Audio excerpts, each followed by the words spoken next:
Y con esta fórmula queda científicamente comprobado que es imposible que suceda lo que está ocurriendo.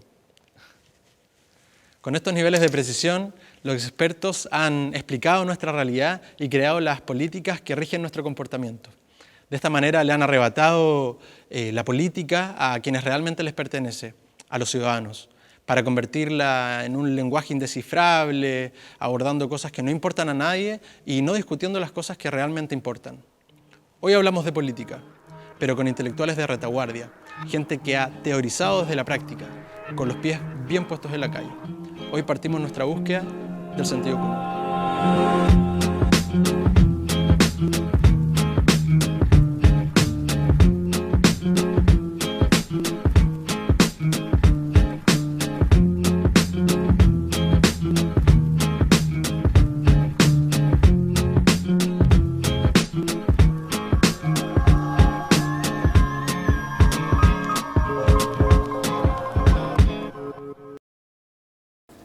Hoy hablamos de democracia. Para ello contamos con un panel de 4 invitados. A mi izquierda, Carla Antman, historiadora, directora de la Fundación CREA. Gracias por estar acá. No, gracias a ustedes por la invitación. En segundo lugar, Juan Guillermo Tejeda, escritor, columnista del Mostrador, exacadémico de la Universidad de Chile. Gracias por estar con nosotros. Muchas gracias. Karen Hermosilla, escritora, poeta, periodista, directora de El Reverde. Gracias por estar acá. Gracias a ti por la invitación. Y Francesco Penaglia, magíster en estudios latinoamericanos, académico investigador de la Universidad Alberto Hurtado. Muchas gracias por estar con nosotros. Gracias a ti, Alonso. Antes de empezar la discusión, vamos a ir a ver una cápsula, la que hemos llamado Memoria Colectiva. Vamos a ver.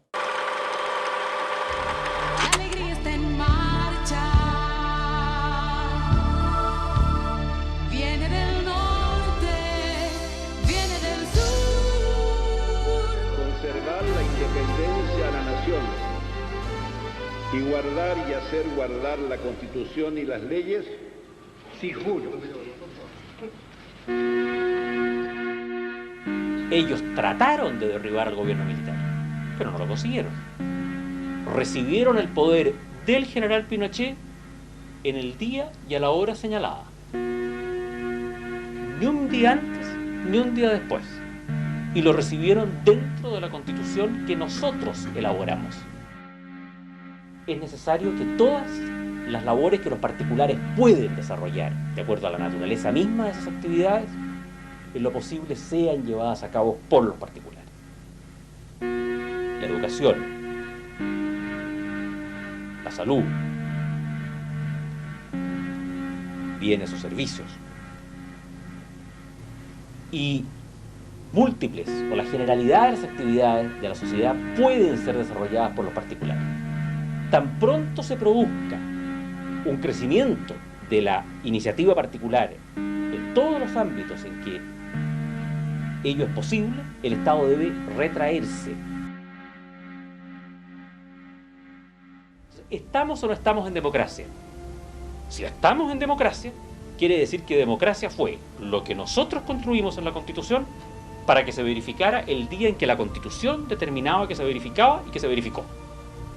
¿Y apoya ahora la democracia? Claro, si el gobierno era para eso. La señora me dijo el otro día, se vive bien en democracia, señor Guzmán. Claro, señora, muy bien. Por eso es que trabajamos 16 años y medio para construirla bien. Justamente. Después de la victoria del no en el 89, se ha construido un mito sobre lo que es Chile. Por una parte, los grupos más conservadores ligados al empresariado han sido parte del discurso de que la dictadura nos sacó del subdesarrollo y la democracia nos consolidó como un país moderno. Tras haber aprobado las reformas a la Carta Fundamental en el 2005, Ricardo Lagos aseguraba que la consagración de la democracia y el término de la transición eran un hecho. Hoy, 10 años después, dice que es imposible avanzar con una constitución dictatorial. Hace 10 años solo faltaba un pasito para estar todos felices y forrados. Éramos los jaguares de Latinoamérica. El tiempo ha pasado, hoy los bienes y servicios valen el doble que ayer, pero los salarios no se han multiplicado. La ciudadanía, en medio de estos relatos, intenta apaciguar su impaciencia con fe, creyendo que ese saltito al desarrollo pronto llegará. ¿Cuánto de verdad hay en estos relatos? ¿Cómo nos explicamos la realidad que hoy vivimos? ¿Y qué pasó con la promesa?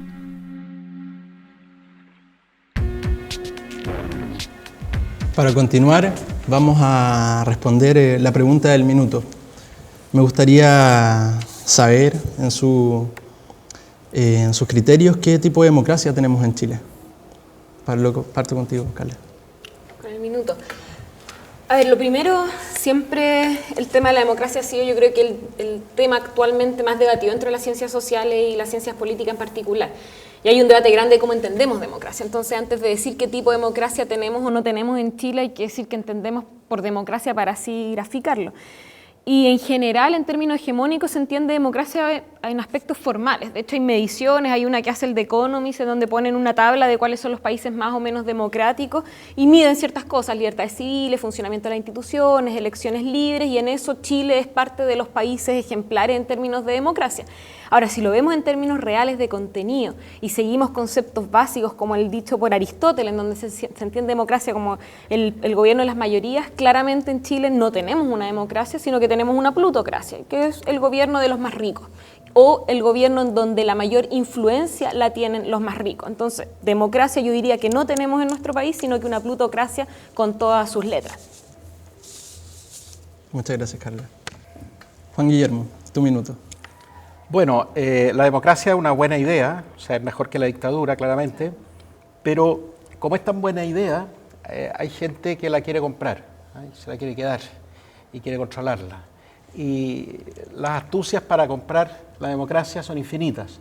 Hay un libro, entiendo que es de Owen Jones, que se llama The Establishment, donde cuenta cómo en Gran Bretaña hay una serie de factores que hacen que la democracia quede totalmente desvirtuada.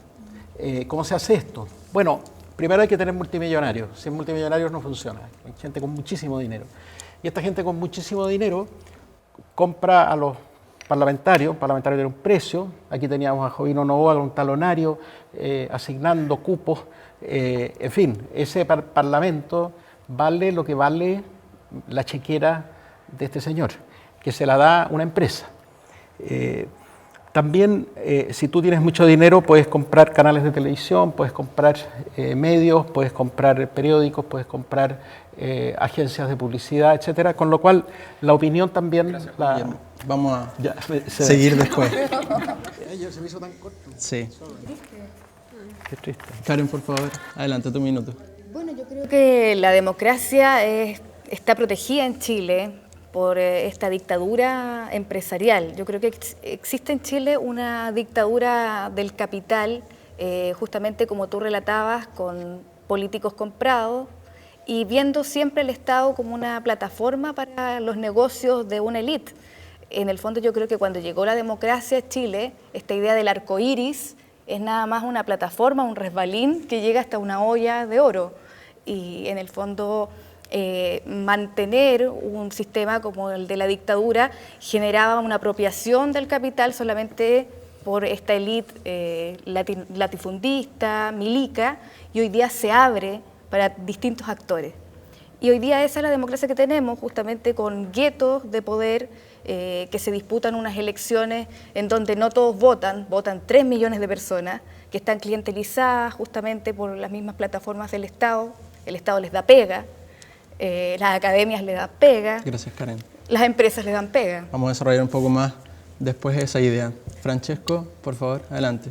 Bueno, compartiendo lo que se ha dicho hasta aquí, estamos principalmente en presencia de una democracia procedimental, una poliarquía, si se quiere. Pero, que claro, hay un juego regulado entre élites, principalmente el duopolio, pero no hay una soberanía real del pueblo chileno. Básicamente porque se puede discutir sobre cualquier cosa menos sobre el modelo económico. Ese es el límite de la democracia chilena. Se puede discutir sobre legalización, sobre aborto, temas valóricos, pero no sobre eso. En segundo lugar, porque no hay libertad de expresión. Uno puede decir lo que quiere, pero no tiene la tribuna para decir lo que quiere. Los medios de comunicación están altamente son privatizados.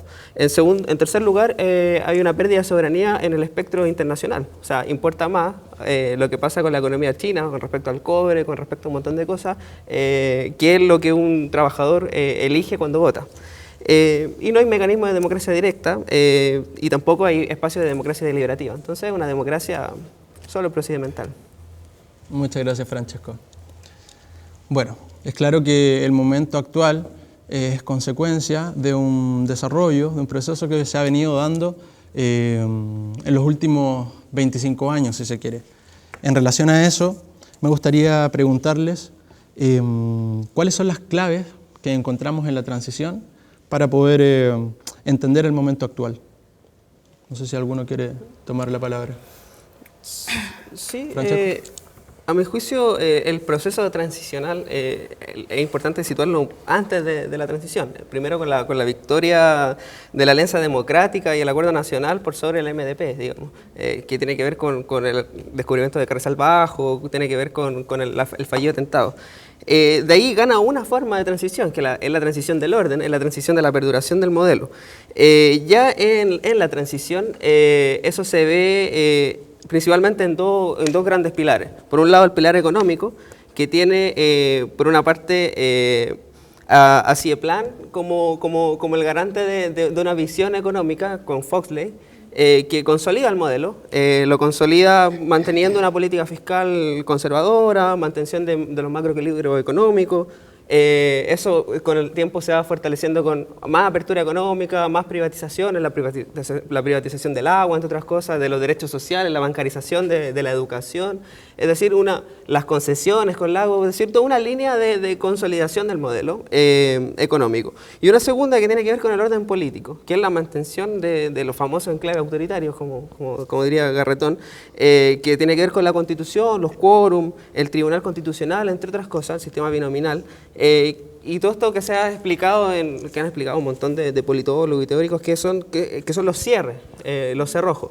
Y eso se le suma a lo que otros han hablado de enclaves transicionales, que tiene que ver con el cuoteo, con la intocabilidad del modelo, que ya lo comentaba, que es uno de los factores de la no democracia, el control de la élite, de los partidos políticos cerrados. En definitiva, es la perduración de un orden dictatorial, con estos dos pilares. Entonces, para mí el proceso transicional es más bien eso, cómo se consolida el proyecto pinochetista, cómo dice Mulián, cómo se trasviste el lenguaje y se relegitima a través de una pseudo-democracia este modelo tan nefasto, a mi juicio.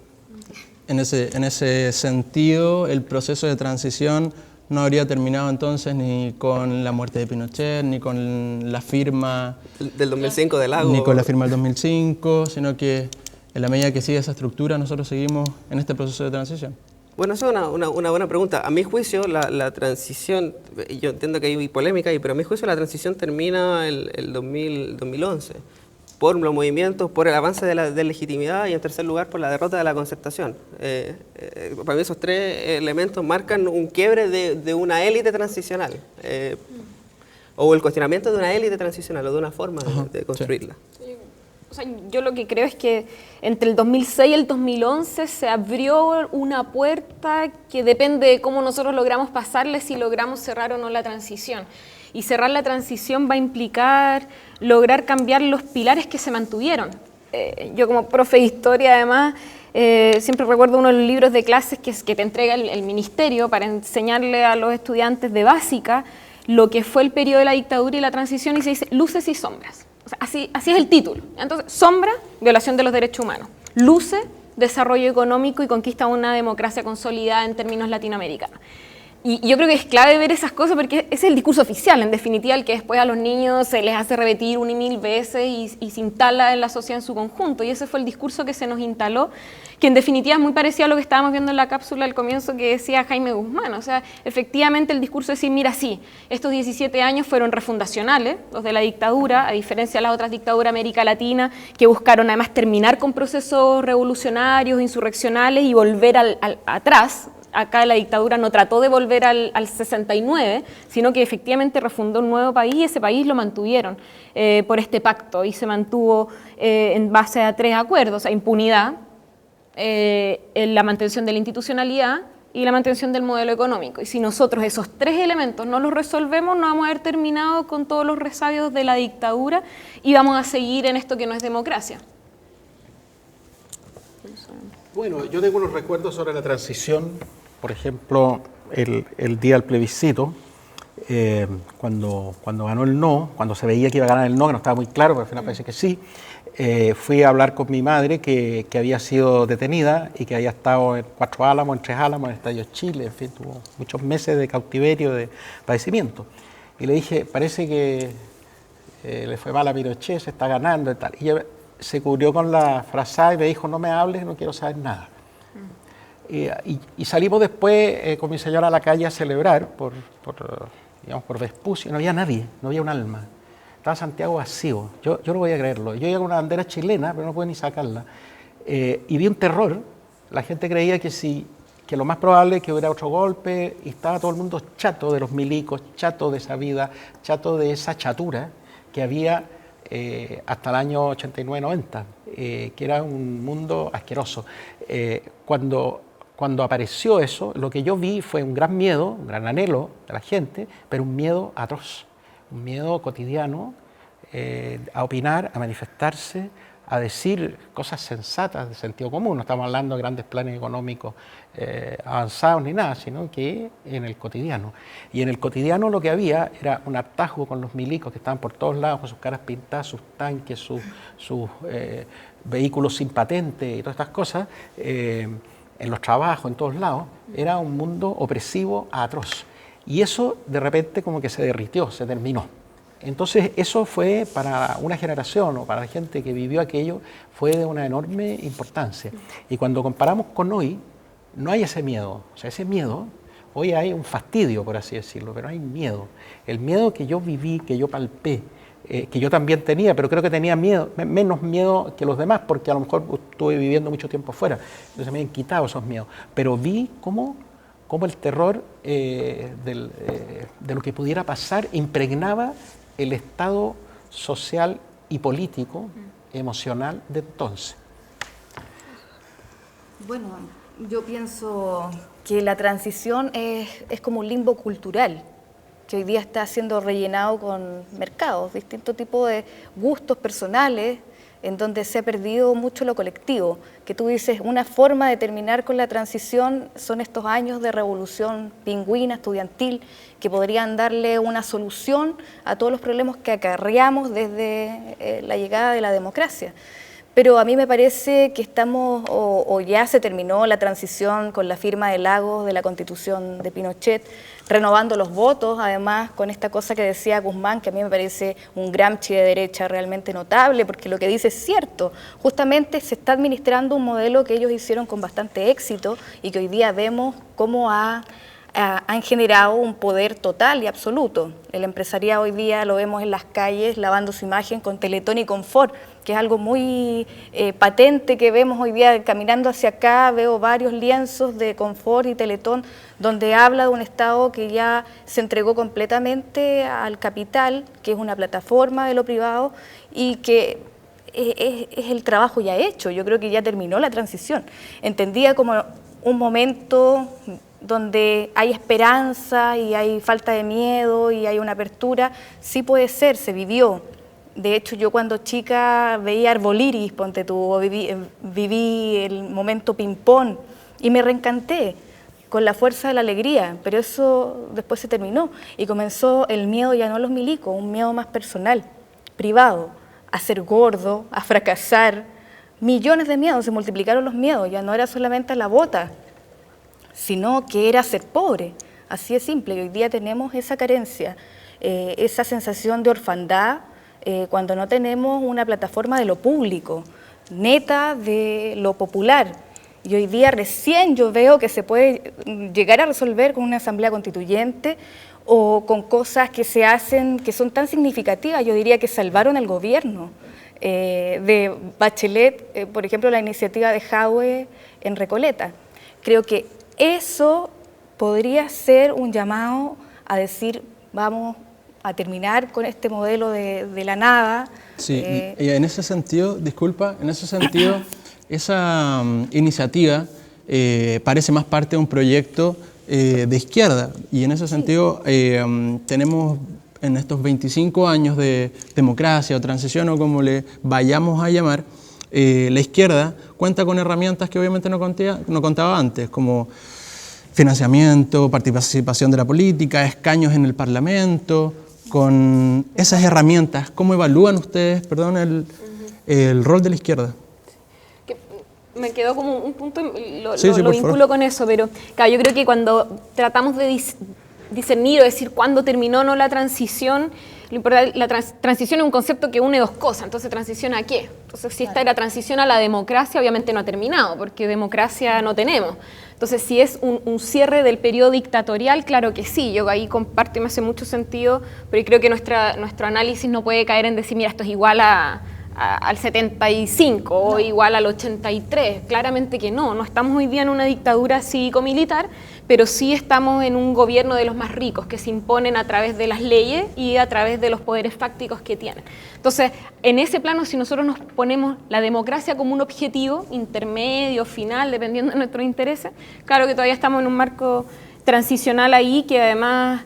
y vinculando con lo que preguntabas del rol de la izquierda, más que de la izquierda, porque tal vez hasta ahí también es difícil decir que izquierda, los partidos, diría el rol de las fuerzas populares que además fueron traicionadas por el pacto de la concertación, porque la fuerza popular estaba ilusionada en las protestas populares del 82, 83, 84. Yo todavía no nacía, pero yo veo así orgullosa del pueblo chileno y de lo que pudo hacer, de no tener o incluso salir con miedo a las calles a manifestarte. Y toda esa fuerza fue traicionada y tuvimos una orfandad y una desorientación por muchas décadas de qué hacer. Y yo creo que la certeza hoy día está en que no podemos, sino con fuerza popular organizada y robusta, lograr empujar el carro para tener una verdadera democracia en Chile y no este tipo de gobierno que tenemos. Y ahí hay mucho todavía vacío, mucha deuda por parte de las organizaciones políticas de izquierda, pero creo que la certeza en esa línea, y por lo menos este ciclo de movilizaciones, algo de eso nos muestra. Sí, efectivamente. Yo sobre ese tema, un par de ideas. La democracia, digamos, hay una izquierda hoy en Europa, por ejemplo en España, también en el nuevo laborismo, que ha decidido tomar a la democracia como su programa de gobierno, digamos. Tomándose en serio lo que nadie se toma en serio. O sea, vamos a hacer que un hombre un voto. Bueno, hagamos eso. Aquí en Chile, para sacar un senador en Santiago se necesitan 220.000 votos y para sacarlo en Coyhaique 10.000. ¿Qué quiere decir eso? Que el ciudadano de Coyhaique está empoderado 20 veces al de Santiago. ¿Qué quiere decir eso? Que si tú te compras a un votante de Coyhaique, te compras como el equivalente a 20 de Santiago. Por lo tanto, es mucho más barato ir a Coyhaique a comprárselo que aquí. Entonces, estos trucos... si tú dices, bueno, tomémonos en serio la democracia y hagamos que todos los votos valgan igual y que nadie pueda comprar a un senador. Bueno, ¿cómo se hace eso? Eso es un programa de gobierno en este momento. Y yo creo que si nos tomamos en serio lo que dice la democracia, que son 4 cosas, pero que son difíciles de llegar adelante, se avanza mucho en el sentido de quitarle la democracia a los multimillonarios que la tienen como un juguete, es decir, la tienen como una división más de su holding. En el holding tienen recursos humanos, tienen, relaciones públicas, tienen, sistemas de informática y tienen políticos. Entonces, todo esto les sirve a un holding para funcionar. Esto es una desvergüenza, no tiene nada que ver con lo que es la democracia, es totalmente al revés. Lo mismo los periodistas, hablan mucho de democracia, los periodistas están todos comprados por los medios donde trabajan. Es una pena, pero es así. Entonces, si tú tomas esa armazón como programa de gobierno de izquierda, yo lo suscribiría encantado. Sobre el rol de la izquierda en la transición. Bueno, a mi juicio, comparto con Carla que hay varias izquierdas. Hay una izquierda que fue cooptada, francamente, que tuvo inserción histórica, como por ejemplo el Partido Socialista, un partido de tradición, con inserción popular, con una visión de clase en algunos periodos, fue francamente cooptada. Sus cuadros más bien se dedicaron a la profesionalización en el Estado, y hay una pérdida de ideología también en ese sector, que tiene que ver con una cosa universal que es la renovación socialista a nivel mundial. Hay otro sector popular, social, que vivió un proceso de retiro de la política. un sector más nihilista, si se quiere. Si uno lo analiza culturalmente, es el punk en los 90. Siempre la música y la narrativa entregan algo. Cuando uno escucha, no sé, a Los Fiscales, un nuevo circo llega a la ciudad y la alegría ya no llegó, y está siempre eso latente en los 90, que es el descontento, el nihilismo, el retirarse, bueno, perdimos nuevamente, esto no fue lo que... Claro, el Chino Río, los tenía ahí también, que claro, hay una visión politizada, que es el nihilismo más anarquista, por ejemplo, y otra versión más de no me interesa esto, que es el Chino Río. Y luego hay una izquierda fragmentada, una izquierda de tradición, no sé, por ejemplo, la izquierda de tradición merista, de tradición rodriguista, lautarista, el trotskismo, que históricamente ha tenido sus problemas de fragmentación. Esa izquierda, sin duda, en parte por la dictadura, porque sus dirigencias fueron aniquiladas, se fragmentó en diversos colectivos. Y entonces uno ve durante los 90, el 2000 y hasta ahora un gran sector de la izquierda hiperfragmentada, desarticulado, perseguida. Además, durante los 90 el rol de la oficina también jugó un papel importante. Entonces, a mi juicio, yo encontraría a lo menos estas tres corrientes dentro de la izquierda que tienen trayectorias distintas y juegan roles distintos durante la transición. Muy bien. Bueno, a mí el rol de la izquierda hegemónica me parece simplemente patético.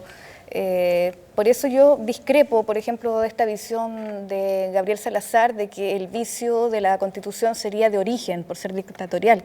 Pero resulta que un montón de interpretaciones de la Constitución se han hecho en democracia, con una centroizquierda gobernando, que han sido mucho más neoliberales y que han subyugado a la gente en sus cuestiones más básicas. O sea, la alianza público-privada se fortaleció estando Lagos en el poder, un socialista.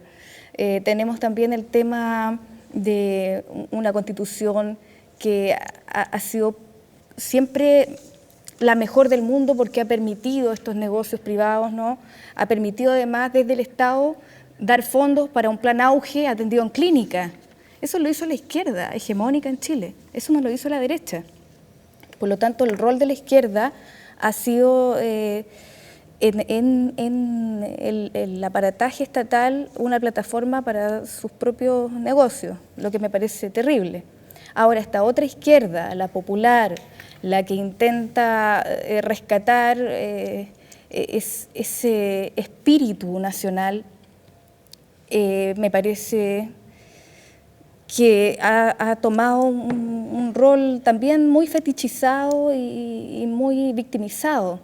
Entonces también ahí hay una cuestión de que tenemos que trabajarla. Hoy día justamente estas nuevas voces que aparecen dentro de la izquierda intentan exorcizar esta mirada que es bastante dramática y que no nos permite tampoco decir queremos administrar el Estado de una forma seria y queremos hacer una revolución.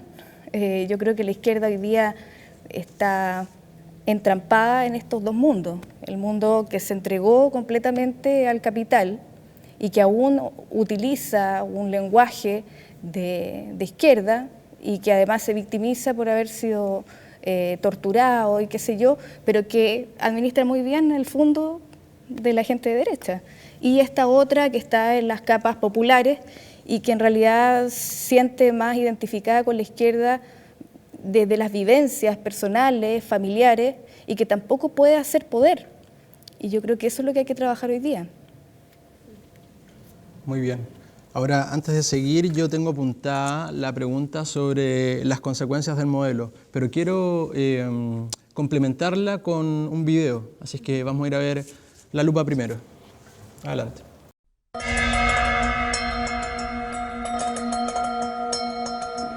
Una postal que se repitió a lo largo de Chile, vocales instalados, todo en orden y dispuesto, pero la mayoría de los votantes brillando por su ausencia.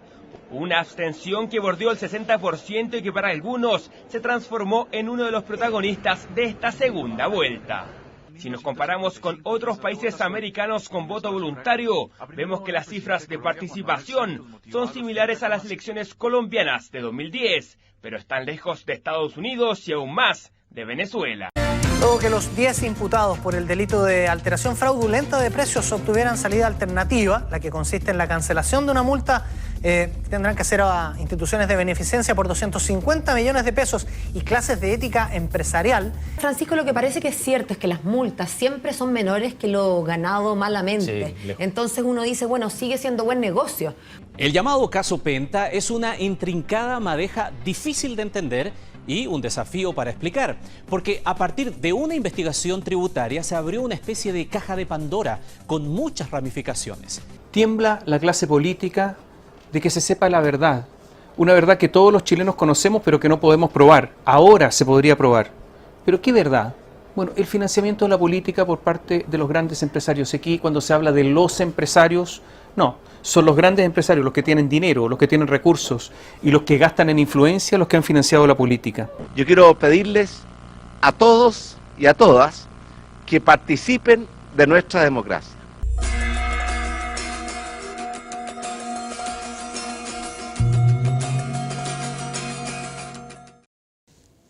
De nuestra democracia. Así terminaba el video. Bueno, les apuntaba antes de los modelos, de las consecuencias del modelo. Me gustaría que me describieran quizás brevemente cuáles son las consecuencias del modelo transicional. Bueno, parto por... ¿Quién quiere? Juan Guillermo, por favor. Bueno, yo creo que estamos viviendo una cosa así como una empresocracia, un adelgazamiento de la política, un adelgazamiento de la democracia y finalmente una compra o una succión, no sé cómo se llama, una OPA de la política por parte de empresas que hacen de la actividad política una parte muy pequeña de sus grandes negocios. Y la verdad es que esto se ha hecho de una manera que hemos visto por noticias que es increíble lo que se ve y a la vez es increíble la poca reacción ciudadana que genera. Es decir, todo el mundo sabe desde hace mucho tiempo que su voto y su opinión valen muy poco y tampoco tienen muchas ganas de que valga mucho. Es decir, por alguna razón a la gente no le molesta tanto que la democracia sea comprada por las empresas y eso es un poco lo que estamos viviendo. Pero eso pasa mientras la gente quiera comprar y vea que sus deseos son órdenes del mercado. Yo creo que esa es la gran consecuencia de esta cultura sin cultura, este país sin país, esta identidad vacía, rellenada con mercancías que se consiguen de forma bastante corriente o que se piden por internet.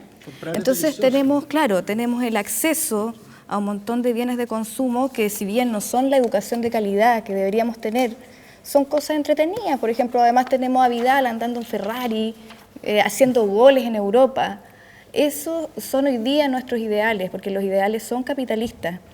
Y esa es una cuestión que tenemos que reconocer. Yo creo que cuando reconozcamos que las grandes mayorías son más proclives a odiar a Nelly Díaz, pero no a Mate, porque Nelly Díaz es fea, porque Nelly Díaz es funcionaria pública, porque Nelly Díaz gana más que yo, que a Mate, vamos a seguir pensando en un ideal que no existe. Esas son las mayorías hoy día en Chile. Y es lamentable, pero tenemos que hacernos cargo. O sea, tantos años, 20 años sin una educación de calidad, sin tener claro las prioridades que necesita un país, es bastante fácil obtener este resultado. Yo creo que esas son las grandes consecuencias. Ahora, yo creo que estamos siempre como en esa disyuntiva de tener una mirada pesimista de la realidad, de la conciencia del pueblo chileno en general, o optimista.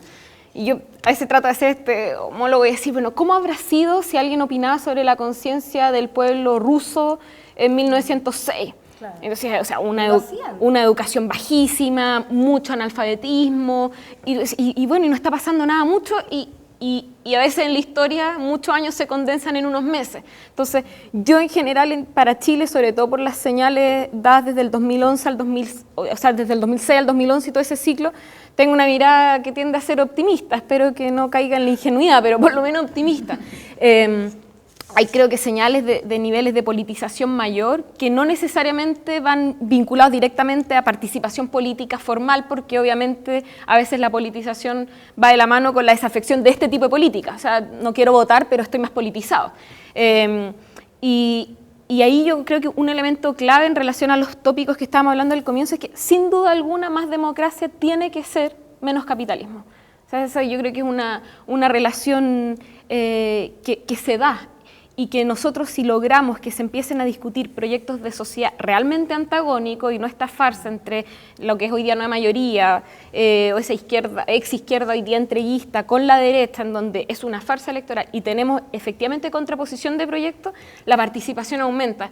Yo sé que a veces los ejemplos también tienen muchas salvedades, pero lo que vivimos hace poquito nomás en la Universidad Católica de acá de Santiago, en donde votó más del 70% de los estudiantes, en una universidad que uno podría decir, mira, ellos tienen todo resuelto, son de la élite, están desinteresados en general de la política, son parte de esta juventud, ese podría ser un discurso pesimista, decir, mira, esto no le interesa nada, pero dos proyectos antagónicos y se dispara el nivel de participación. En Venezuela ese nivel de participación va de la mano de la politización de la ciudadanía, pero va de la mano porque tú sabes que votar implica capitalismo o transición a un modelo distinto, ojalá socialista. Entonces cuando tenemos, en Chile, en la medida en que no tengamos un proyecto robusto que se anteponga de manera antagónica fuerte al modelo actual, la desafección va a seguir siendo. Pero en un momento en que hay un proyecto, es que estoy segura, y ahí mi positivismo que puede caer en ingenuidad, de que la participación y el nivel de politización da saltos, y la historia así lo demuestra. O sea, yo digo lo mismo, o sea, analizar el pueblo venezolano hace 20 años, tal vez podríamos haber dicho, mira, este pueblo es ignorante, despolitizado, no pinta para nada, y nos sorprende, Bolivia. Entonces, yo creo que ahí hay sorpresas que Chile puede dar en los próximos años, sin lugar a dudas. Un alcance. La palabra al tiro, solo quería apuntar que es común escuchar que Venezuela, por ejemplo, es un país que está en una categoría de carecer de democracia. Bueno, en el ranking, de hecho, que yo les mencionaba del The Economist, está un poquito más arriba de Corea del Norte, ¿no? Sin embargo, sus porcentajes de participación en las elecciones, por ejemplo, alcanzan el 70 al 80%, mientras que nosotros no llegamos al 40%. Algo que evaluar. Bueno, justamente eso quería acotar. Me parece que también tiene que ver cómo politizamos la sociedad, porque si la politizamos como el mercado de yogures de Lavín y abrimos nuevamente, así como tú dices, rostros, no sirve de nada, son proyectos robustos. Porque, por ejemplo, MEO abrió el mercado de los presidenciables y eso no quiso decir que participara más gente. De hecho, participaron en municipales, en primarias y luego en presidenciales los mismos 3 millones de personas. Entonces, tenemos esta politización que también tiene que ver con nuestras sensibilidades, pero no podemos darle carne porque no tenemos un proyecto país.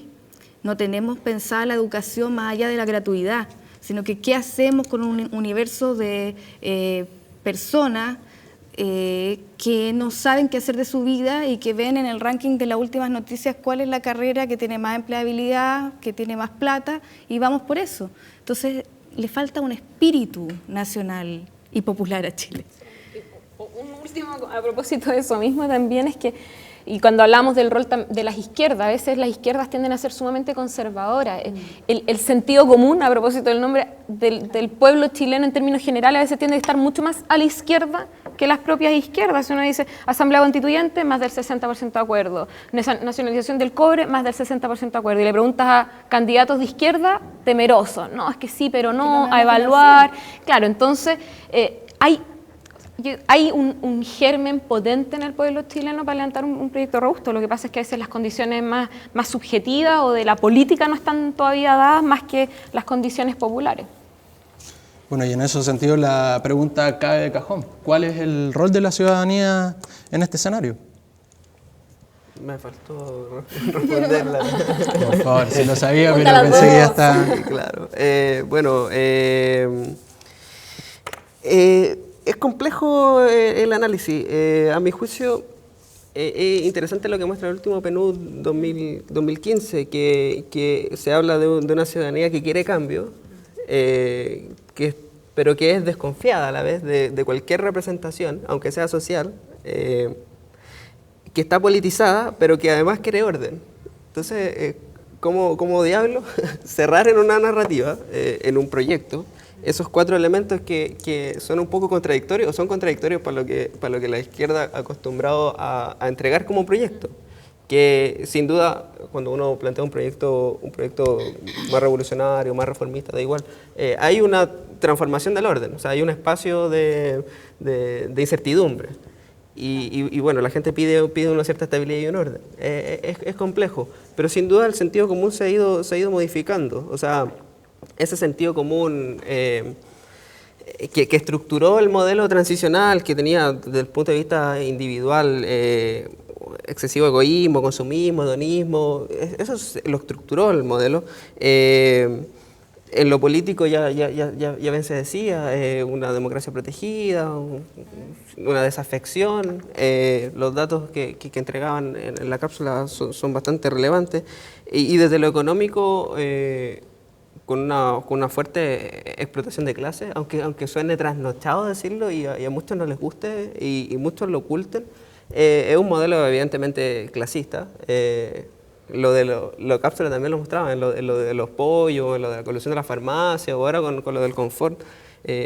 A propósito de esto, aparecían en internet varias cosas así que mostraban, por ejemplo, cuánto han defraudado toda la población penitenciaria de Chile versus lo que han hecho en plata y claro, y ellos no van a tener cárcel. Bueno, evidentemente la justicia tiene una dimensión clasista, la educación tiene una dimensión clasista, la salud, las propagandas, por ejemplo, no meta la mano ahí de la micro, es una concepción absolutamente clasista. Entonces, este modelo que estructuró eso, evidentemente está tensionado desde, el 2011 muestra que se cuadruplicaron las protestas, muestra que hay 10 veces más de manifestantes y detenidos por alteración al orden público. Eso está, por ejemplo, en el Perú 2014 y en el 2015. Aparecen dos gráficos súper interesantes. Entonces, claro, hay una concepción distinta, concepción que desde la propiedad de los medios se evalúa desde una determinada manera, porque cuando la encuesta dice la gente se opone a la reforma educacional, se opone a la reforma, no sé, laboral, la lectura siempre se hace desde la derecha. O sea, se oponen porque no quieren cambio. Y nadie sale posicionando que en realidad la gente se puede oponer porque considera que los cambios son insuficientes, que son más de lo mismo. Entonces se hegemoniza una interpretación incluso de la ciudadanía. Entonces, bueno, ¿cuál es el rol del pueblo, o de la ciudadanía, o de la clase, o del demo, de la sociedad? No quiero detenerme en la categoría, aunque sabemos que esas categorías dicen también muchas cosas. Es la configuración del proyecto, del programa unitario, transformarse como una alternativa de poder, por lo pronto. Hay avance, hay un sector, por ejemplo, la creación de estos partidos regionales que se han dado, se inscribió hace poco Gualmapuén, se creó un partido en Aysén, hay todo un proceso de revolución democrática, etcétera. Hay todo un proceso que de un sector progresista, socialdemócrata, ha estado configurando hace un tiempo. Hay otro sector que ha tratado de conjugar también un proyecto propio. Ustedes participaron de lo de Marcel Claude, el rol de CREA, de la UNA, han estado configurando un proyecto más reformista. Reformista no lo digo peyorativamente, sino que, no sé, para mí la Unidad Popular es un proyecto reformista. Y bueno, ¿qué pasa con el resto de la izquierda revolucionaria, por ejemplo? Ese sector tampoco logró configurarse en un proyecto, pero yo creo que el desafío de todas esas izquierdas es configurar, cada uno a su manera, cada uno con su lineamiento, proyectos que después verán si dialogan o no dialogan, quién dialoga con quién y cómo, pero a lo menos esos 3 espacios, configurar proyectos o alternativas de poder real, porque la inserción hoy de la izquierda es microsocial.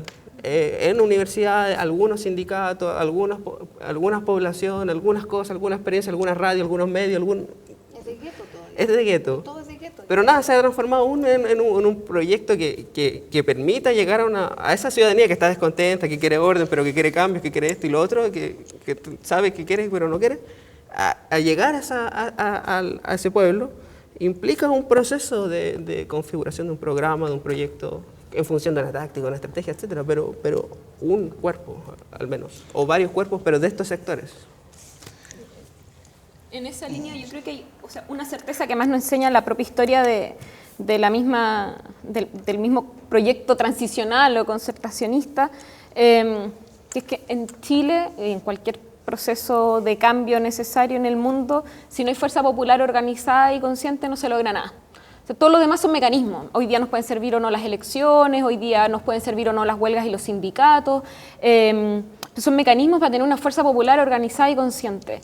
Y eso lo sabían muy bien los que tenían que evitar de que la transición terminara siendo una renuncia a todo lo que la dictadura había instalado y permitiera abrir las puertas a otro modelo. Y por eso se dedicaron no solo a hacer acuerdos transnacionales, a abrirle el país a todos los grandes capitales, a fortalecer a la élite interna, sino que además a debilitar a la fuerza popular, a terminar con todos los medios de comunicación alternativos, a debilitar lo más posible el mundo sindical, el mundo estudiantil, etcétera, etcétera, etcétera. Y yo conozco incluso gente que creyó en el proyecto concertacionista, que tú podrías decir, mira, dentro de ellos había esta creencia genuina de que sí, este programa es más o menos decente, es lo posible, creo en esto. Incluso las medidas ni siquiera reformistas, o sea, incluso las medidas medianamente socialdemócratas y no neoliberales que planteó la concertación y hoy día la nueva mayoría, no las han podido lograr por falta de voluntad política, porque están cooptados, etcétera, y además porque no tienes una fuerza popular que las empuje. Entonces, cualquier proyecto que no apueste a la construcción de fuerza popular organizada y consciente es o farsa e ingenuidad, una de las dos, pero es inviable. Entonces, yo creo que efectivamente en este periodo estamos con ese desafío. Yo creo que hay debates de las tácticas dentro de las fuerzas alternativas o emergentes que están buscando levantarse, cuán importante no son las elecciones, cuán importante no es la construcción dentro de distintos espacios populares, etcétera. Pero independiente de ese debate, que obviamente es muy relevante también, yo creo que una cuestión que no podemos perder de vista es eso. O sea, si hoy día no tenemos un movimiento de trabajadores, si no tenemos un movimiento estudiantil, si no tenemos organizaciones territoriales, si no tenemos medios de comunicación propios, etcétera, etcétera, etcétera, cualquier programa o proyecto, incluso socialdemócrata en Chile, te lo van a frenar. Entonces ahí yo creo que está la clave y el rol de la ciudadanía activa tiene que apuntar en esa línea. Sí, es curioso también cómo se revelan ciertos mecanismos que tiene, los partidos tradicionales o el poder para frenar de cierta manera el surgimiento de lo que decías tú, los nuevos grupos.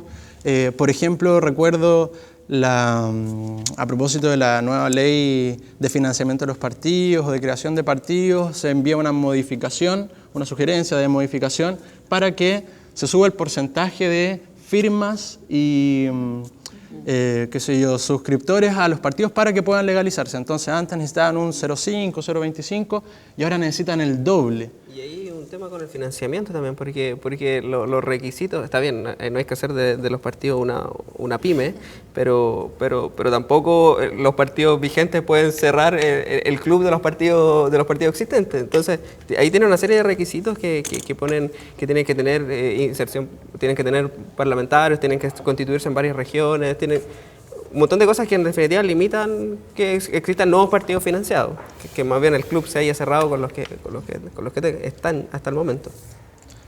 Sobre el rol de la ciudadanía. Sí, a ver, yo creo que ser ciudadano es una pega que requiere formación, información, hay que tener opinión, hay que ser capaz de defenderla, hay que estar dispuesto a debatir con respeto y con flexibilidad también. Hay que ser capaz de pegar un cartel poniendo a tu candidato, hay que, en fin, educar a los hijos en hábitos cívicos, etc. Todo esto la gente no lo hace porque no está pagado de alguna manera, es un trabajo gratis y el trabajo gratis no está bien visto. Entonces, la formación ciudadana yo creo que se está perdiendo. Yo la viví en mi casa porque en mi época era más o menos común que hubiera cierto debate político en la mesa. Y creo que esto se ha perdido y la política pasa a ser una cosa un poco exótica, una mercadería más. Y fíjate que las cosas que han movido a la ciudadanía, como el tema del confort, el tema del movimiento estudiantil, el tema de la colusión de farmacias, siempre hay una mercadería detrás. O sea, siempre hay un crédito universitario. Tú no sabes si en la marcha de no sé cuántos miles de estudiantes, cuántos eran clientes que no quieren pagar su deuda o que no encuentran que el colmo que les estén cobrando algo que no pueden pagar, o tienen un modelo público de enseñanza, tal. Realmente no se sabe, está muy mezclado el rol de consumidor con el de ciudadano, y el rol de consumidor tiene una serie de ventajas que están todas ordenadas: tarjeta Golden, Platinum, Plus, no sé, de débito, de crédito, Falabella, etcétera, con una serie de mercaderías y bienes que están al alcance de la mano y de la vista. En el caso de la ciudadanía, ¿dónde está esto? ¿Cuál es la mercadería? No parece haberla, o cuáles son los valores. Tampoco parece que los valores constituyan nada muy interesante. Entonces yo percibo que la ciudadanía es una cosa, no es que no, está como dormida, no sé, no es que no exista, no es que esté muerta ni nada de eso, pero yo no veo datos que me permitan decir estoy rodeado de conciudadanos. Okay. Lamentablemente sí, yo también pienso similar,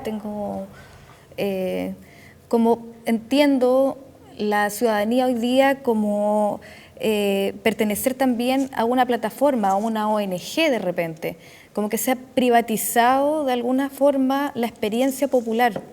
Yo participo y soy ciudadano solo si pertenezco a tal cuestión. No puedo ser un ciudadano natural que practique mi ciudadanía, porque no hay un proyecto común. Y ese es el problema hoy día. Hoy día estamos en una apatía general porque hay una totalidad que es capitalista, que es patriarcal y que no nos suma a todos, sino que nos somete. Por eso yo iría a algo sumamente más básico. ¿Qué es lo que tiene que hacer la ciudadanía? Tiene que vivir la ciudadanía, tiene que desarrollarse más allá del mercado, como tú decías, más allá de las tarjetas de crédito y la mercancía. Tiene que saber qué le gusta, qué quiere. Estamos en un periodo muy exploratorio, yo creo. Tenemos además 200 años de historia. Es de verdad bastante breve, a pesar de lo movida que ha sido. Cuántos golpes hemos tenido en estos 200 años, han sido muchos. En realidad no nos vemos tampoco en un contexto latinoamericano ni mundial. Por ejemplo, basta ver en la tele, en noticiario, cuál es el tiempo que le dan a las noticias internacionales. Casi siempre es de gatitos chistosos que salen en internet, una foto de un atardecer en Australia, qué sé yo.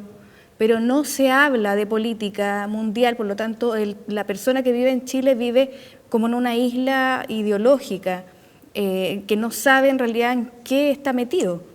Yo creo que por ahí va. Es bastante existencialista, yo creo, el periodo que tiene que vivir la ciudadanía hoy día. Un comentario nomás a propósito de eso, estando en relación a ese mismo diagnóstico, yo creo que sí, pero con mi optimismo, todos los procesos revolucionarios han sido al comienzo por eso, por más salario, por pan, por paz, y hoy día pueden ser los gérmenes por no pagar tanto el crédito, porque no me sigan cobrando intereses usureros. O sea, yo creo que son los conflictos que potencialmente pueden desatar ciertas proyecciones de cambio profundo y yo creo que ahí hay posibilidades. Pero más que echa de menos, limitaciones. por ejemplo, yo eché de menos de la revolución estudiantil que dijeran, bueno, nosotros queremos hacer una responsabilidad social profesional. Yo después de salir de la universidad quiero servir un año, no porque me obliguen, sino que porque es parte de hacer país, es parte de este proyecto. Eso está completamente ausente del discurso y a mí me llama mucho la atención porque así no se cambia un país. Claro, o sea, pero más allá de ciertos elementos programáticos, yo comparto con Carla respecto a eso. Claro, uno puede tener una visión negativa, que sería, por ejemplo, la de Tironi.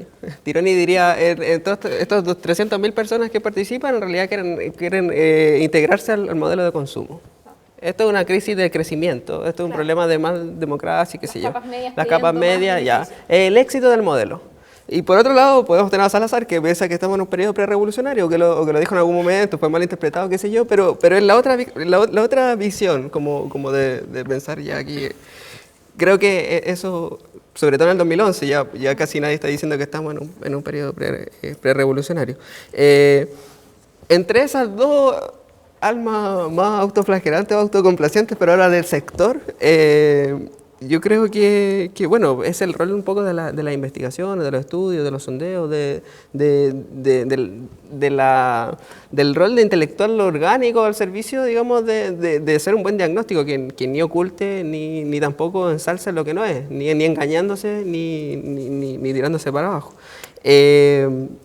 Respecto a eso, claro, cualquier periodo revolucionario tampoco tenía o sea, la gente que peleó en la Revolución Rusa no era marxista-leninista. O sea, no. Efectivamente, como dice Carla, la tríada eran 3 frases y listo. Pero y la gente, una raigambre, pero a lo mejor desde la visión de Tironi, el que peleó contra el zar, en realidad solo quería acceso a hambre, ¿qué más necesidad específica y básica que eso? Y de consumo, en definitiva, que el acceso a comida. Entonces, detrás de cualquier proceso revolucionario, efectivamente, está la idealización de que todos eran conscientes y con una ética militante y organizado, que ojalá así fuese, y por eso hay que trabajar, pero no son así los procesos, a mi juicio, revolucionarios. Bueno, estamos a puertas de un proceso constituyente, por lo menos desde la perspectiva institucional, porque hay muchos dicen que el proceso constituyente empezó hace un tiempo ya, no de forma institucional, claro, no propulsado por el gobierno, pero está latente en la ciudadanía, en el pueblo, como lo queramos llamar. A mí me llama la atención las palabras del ministro Izaguirre cuando habla que tenemos que construir una casa donde se sientan cómodos liberales, neoliberales, conservadores y socialdemócratas. Está estableciendo ciertos criterios donde, efectivamente, entonces, bueno, a propósito de eso, me gustaría preguntar, y aquí quiero englobar 2 preguntas. Una es, ¿con qué contundencia o en qué dirección creen que van a avanzar las reformas? Y precisamente, ¿qué expectativas tienen con el proceso constituyente? Bueno, lo de las reformas ha ido quedando claro que es más de lo mismo, más orden. La concertación, la nueva mayoría, la concertación 2.0, trató de construir un sujeto y un programa, un proyecto. El programa está claro cuál era y cuáles eran los ejes, y el sujeto era hablarle a toda la gente que protestó en 2011. Era hablarle a ese sector, decir, bueno, vamos a establecer un nuevo ciclo, una nueva relación Estado-sociedad, vamos a hacernos cargo de estas demandas. En ese plano, reforma tributaria fue un tema, ya sabemos que terminó, la cocina de Saldívar, no va a recaudar los 3 puntos que dijo que iba a recaudar, no es todo lo progresiva que iba a ser, etc. Reforma educacional, bueno, es cosa de ver los medios, es un desastre las tensiones que hay al respecto y claramente no responde ni satisface lo que el movimiento estudiantil está pidiendo.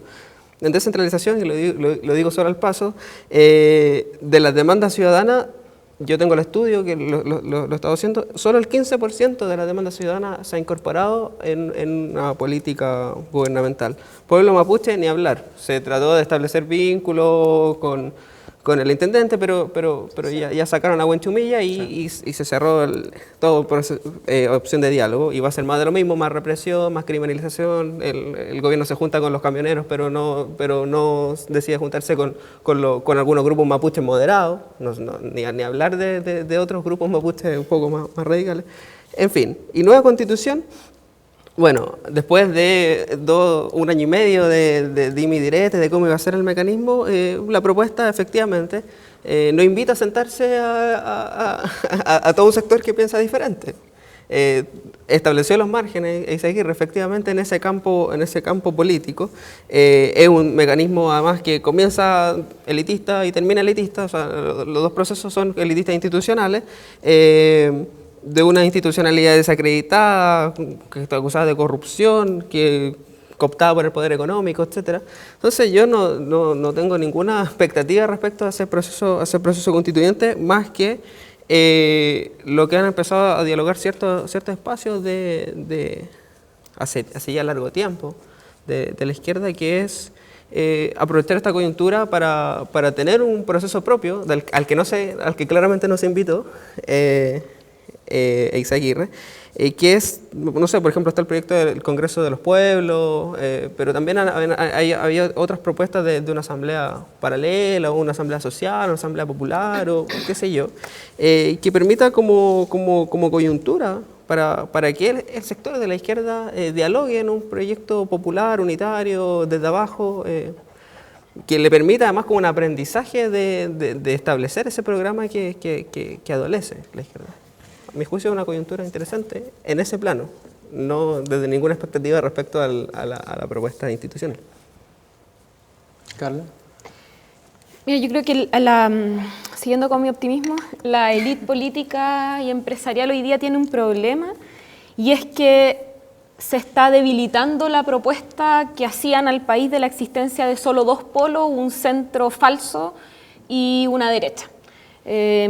Y eso se está debilitando. Alguien hacía mención a las encuestas, no sé si lo hicimos en el programa o en off, pero era esto de decir, a veces las mismas encuestas te están demostrando que eso se está debilitando. La DIMAR te dice 60% de rechazo a la reforma educacional del gobierno, y si uno lo lee en términos binominales diría eso entonces le corresponde a la derecha, pero no es así. Entonces ni siquiera los instrumentos y la interpretación de la élite hoy día es reflejo de lo que está potencialmente pasando en Chile, que es que tiene que surgir como lógica proyectos antagónicos, que no es malo, porque además nos instalaron permanentemente este principio falso de creer de que todos los extremos son malos, cuando no es así. De hecho, yo creo que entre comillas, los extremos, que es decir, los modelos de sociedad distintos, que tenemos aquí un modelo capitalista, neoliberal, con sus variantes dentro, pero un modelo capitalista neoliberal, y nos falta un modelo democrático, socialista, con sus variantes y sus debates dentro, que también podemos tener. Entonces, creo que hoy día están las posibilidades germinales, recién, no me atrevería a decir cuántas tal vez o décadas o años va a durar este proceso, de que efectivamente logremos en Chile tener los 3/3 y un centro más debilitado, un centro que tenga que moverse y decidirse si va a ir hacia la derecha o hacia una verdadera izquierda, proyecto de transformación. Entonces, dicho esto, ¿y por qué lo estoy para hacer el vínculo? Por eso es que la nueva mayoría fracasa. Fracasa porque trata de gobernar un centro que hoy día no existe y tiene que rápidamente decidir por la derecha. Entonces eso hace de que un proyecto que en titulares trata de reflejar a la ciudadanía termina presentándose ya muy de derecha, y en el Parlamento y obviamente en el Senado termina quedando, o sea, la reforma tributaria, quedando un monstruo después de la cocina. Y entonces la reforma tributaria yo creo que es el mejor ejemplo, el fin al copago, que para mí realmente es una reforma de las más horribles que se ha hecho, porque va a terminar de matar el sistema municipal, va a seguir aumentando robusteciendo el sistema de Estado subsidiario, etc. Y así con todas las otras reformas. Entonces no podemos esperar más de la nueva mayoría que un fracaso de ese pacto electoral, que además no es programático en función de esta nueva configuración de fuerzas en Chile. Y sobre el proceso constituyente, dicho esto mismo, o sea, la nueva mayoría hoy día no solo no cumple, porque no te van a dar la nueva constitución que hayan dicho que iban a hacer, sino que además no toma definición sobre ninguno de los procesos, pero creo de que hoy día no podemos pensar desde que la élite tiene todo el control. Yo creo que hay márgenes en donde no controlan, y eso nosotros tenemos que aprovecharlo. No creo que hay que poner todas las fichas en el proceso constituyente institucional que potencialmente podríamos tener, pero sí hay que desordenarles el tablero, y eso implica estar ahí y tratar de correr todos los límites lo más posible. O sea, si son cabildos abiertos, que rebasemos esos cabildos. Si es que depende de este Parlamento dejar abierto para el otro la definición, entonces que tengamos un hostigamiento permanente para que los parlamentarios ni siquiera se atrevan a votar en contra de la posibilidad de cambiar la Constitución, y preocupémonos de tener un Parlamento con mayoría democrática para el próximo periodo. Entonces yo creo que esos son elementos clave, acompañados de todo el proceso que sin lugar a dudas tenemos que hacer de fortalecimiento popular, pero creo de que hay posibilidades de desordenar el tablero de la élite, porque hoy día ellos no tienen todo el control. Sí, a mí me parece que lo que tú dices es cierto. O sea, las élites hoy día, Jadwe, por ejemplo, les tocó la oreja. Claro. Están indignadas porque aquí hay un entredicho a la propiedad privada. La Asamblea Constituyente es recuperar el Estado para el pueblo, y eso obviamente genera incertidumbre, y hoy día lo vemos en los mercados y todo eso. Entonces, yo creo que este proceso constituyente va a tener éxito solamente si es un cambio cultural en sí mismo. Si el método, en este caso el método es muy importante, de alguna forma se deshace de la élite y comienza a ser sumamente abierto, con estos cabildos, con por ejemplo votación electrónica, yo no descarto nada. Que todo se haga de forma paralela para incluir a la mayor cantidad de gente va a ser un cambio cultural que va a relevar el caudillismo. Hoy día yo creo que estamos enfermos de caudillismo. Siempre buscamos al líder, a la persona, al hombre que baja las montañas prácticamente, para que nos represente en una democracia que es electoralista y además es delegacional. Tú delegas tu poder, no te haces cargo. En este caso, un proceso constituyente es hacerse cargo de una ciudadanía que hoy día no existe. Por eso es tan importante, y por eso es tan importante el método, y por eso es tan importante que no se haga ahora y no sea una promesa electoral. Porque hoy día la Asamblea Constituyente es un salvavidas que tira a Michelle Bachelet a esta nueva mayoría pegada con no sé qué para seguir con el poder. Y hace este acto de hablar de un proceso constituyente con un lead y bajada más o menos atractiva, pero que no tiene carne, para que lo tomen en el 2017 Isabel Allende, Marco Enrique Ominami, y sigamos lo mismo, en una funcia en realidad, no en un proceso real y concreto. Por eso la ciudadanía, yo hablaba de este proceso existencial en este periodo, tiene que pensar, imaginar también qué poder quiere crear, para poder disputárselo a la élite. De otra forma van a seguir siendo las élites las que decidan, ya sea en una asamblea constituyente bicameral, como una comisión Ortúzar, con pocos participantes, una nueva constitución, o realmente un proceso genuino en donde nosotros tengamos voz y voto, y de cuestiones esenciales, no el color del teleférico del Cerro San Cristóbal. Eso. A ver, bueno, yo muy personalmente, porque no estoy muy enterado de estas cosas, pero muy personalmente sobre la Asamblea Constituyente, primero, creo que si se reforma la Constitución, a mí siempre me va a gustar, porque yo esta Constitución la odio, y tiene cosas como, dice, la base de la nación o de la ciudadanía es la familia, algo así, tiene unos párrafos, no es la persona, es la familia, no sé a qué se refiere. Esto es una típica inclusión gremialista, fascista. Esto es el fascismo ideológico, es decir, la familia es la corrupción finalmente en política, es la mafia, el cuñado, es el sobrino, bueno, esto es la familia, ¿no? A mí me parece que si eso se elimina, yo voy a estar muy contento, con asamblea o sin asamblea, no sé, y así muchas otras cosas que salen allí. Es un texto muy feo, además, muy amenazador, muy mal redactado, hostil, en fin, es un mal texto. Ahora, yo he participado en asambleas en la universidad y tengo un muy mal recuerdo. Las asambleas son unas cuestiones donde todo el mundo comienza y de repente llegan unos guatones con unas barbas candados y te empiezan con unos megáfonos y tienen como 3 minas y empiezan a dar la línea, y el que se opone lo pifian, y al final son 8 o 80 que son los mismos que están diciéndose las mismas cosas. Entonces, si eso es la Asamblea Constituyente, yo prefiero no ir, y creo que mis amigos, que los conozco, que los aprecio intelectualmente, no creo que vayan a esto, porque eso va a ser una chacra. Esa sensación me da a mí, que eso pudiera ser. Y por último, creo que, dado como está el reparto del poder en este momento, que tenemos el Parlamento, más o menos, uno podría hacer una estimación de que debe haber un 80% de los parlamentarios comprados, que trabajan para empresas. Si tenemos eso, a ver, no solo parlamentarios, si yo tengo una empresa, quiero comprar parlamentarios, pero quiero jueces, quiero ministros de la Corte Suprema, quiero militares, quiero de todo, porque para eso pago, ¿no? Entonces, da lo mismo lo que unos locos en un cabildo vayan a decidir, no tiene ni la menor importancia.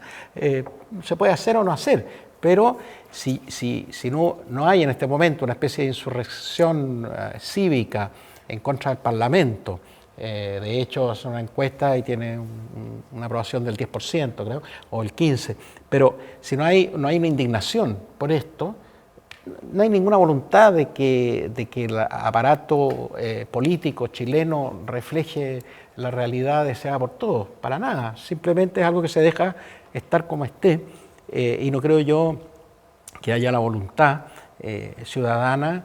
Sea ser ciudadano una pega, no creo que nadie quiera hacer esa pega, salvo estos guatones que te digo que van a llegar y van a hacer todo esto fantástico y que va a durar 3 días. Bueno, eso creo yo. Muchas gracias, Juan Guillermo. Ahora les pediría palabras al cierre, van a tener 1 minuto también para concluir, para dar un mensaje, para comentar lo que ustedes quieran. Parto contigo, Carla. Yo creo que yo espero irme de este panel y de esta discusión con más esperanzas que con pesimismo. Yo sé que el camino es sumamente difícil. Estábamos recién hablando del proceso constituyente y este gobierno y la élite se ha encargado y se va a encargar permanentemente de asegurar por todos los medios de que no hayan posibilidades de que se puedan desatar esas trabas. No obstante, yo creo de que hay grandes posibilidades. El pueblo chileno ha logrado levantarse en contextos sumamente adversos, peores al actual. Y así grandes pueblos y gestas heroicas a nivel mundial, y yo creo que en Chile tenemos las posibilidades de pensar que estamos a puertas de esos procesos germinales. Creo que tenemos grandes desafíos. El proceso de democratización o de conquista de la democracia en Chile es clave para que nosotros logremos restar la abrumante fuerza del capital y de la élite político-empresarial y que podamos efectivamente abrir paso a la construcción de algo nuevo, y en ese camino es que tenemos que avanzar.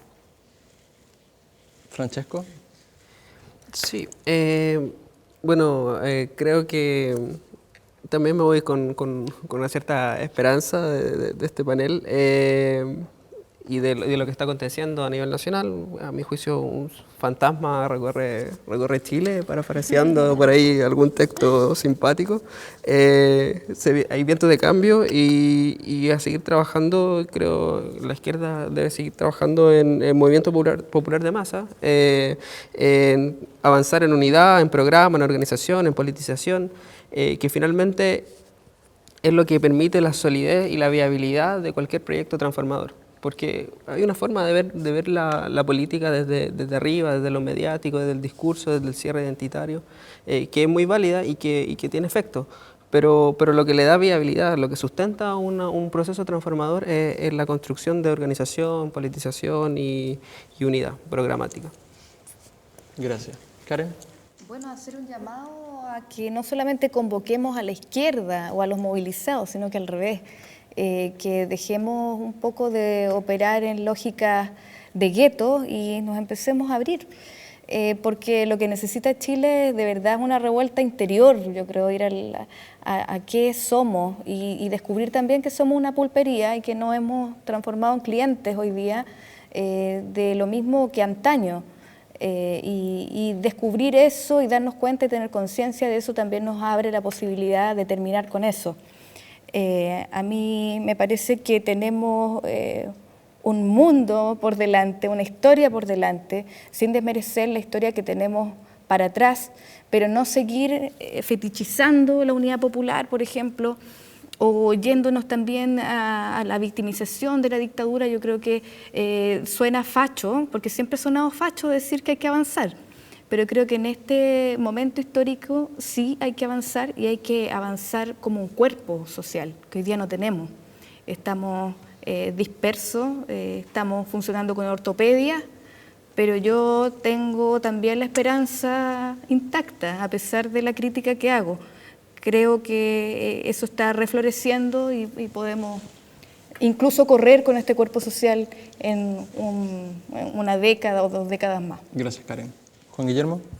Bueno, yo fui a la charla que hizo Piketty cuando vino aquí y me compré su libro, que tiene como 6.000 páginas, me leí como 2.000, y entendí, sobre todo un gráfico, que dice que la desigualdad que había antes de la Primera Guerra Mundial, que era extrema, bajó mucho en el periodo, digamos, de entreguerras y después, en los años 50, 60, y luego volvió a subir. Y hoy estamos más o menos en los mismos cánones, en las mismas diferencias de ingresos y de capital que había siglo XIX, a principios del XX. Esto quiere decir que vamos a una situación muy mala, y yo prohibiría que hubiera multimillonarios. Yo encuentro que la idea del multimillonario a mí me rompe todo, porque digo, ¿cuánto puede tener uno acumulado para gastar en la vida? O sea, yo, si las cosas me van mal, puedo tener algo para vivir fantástico durante todos los años de mi vida, y eso va a ser una cantidad de plata. Dupliquemos eso y todo debe ser como la milésima parte o la millonésima parte de lo que gana o de lo que tiene un multimillonario. ¿Para qué esa gente quiere tener todo aquello? ¿Qué se empiezan a comprar? Pedazos de país, parlamentos, constituciones. Entonces, ninguna vida urbana, ciudadana, vecinal, cívica, tiene sentido mientras haya estos monstruos que además están felices de salir en la revista Forbes. Yo creo que una cosa a cuidar, yo iría contra los multimillonarios. Muchas gracias, Juan Guillermo, y le extiendo las gracias a todos los panelistas. Gracias por participar del programa. Y nos vamos, pero seguiremos, claro, en búsqueda del sentido común. Gracias.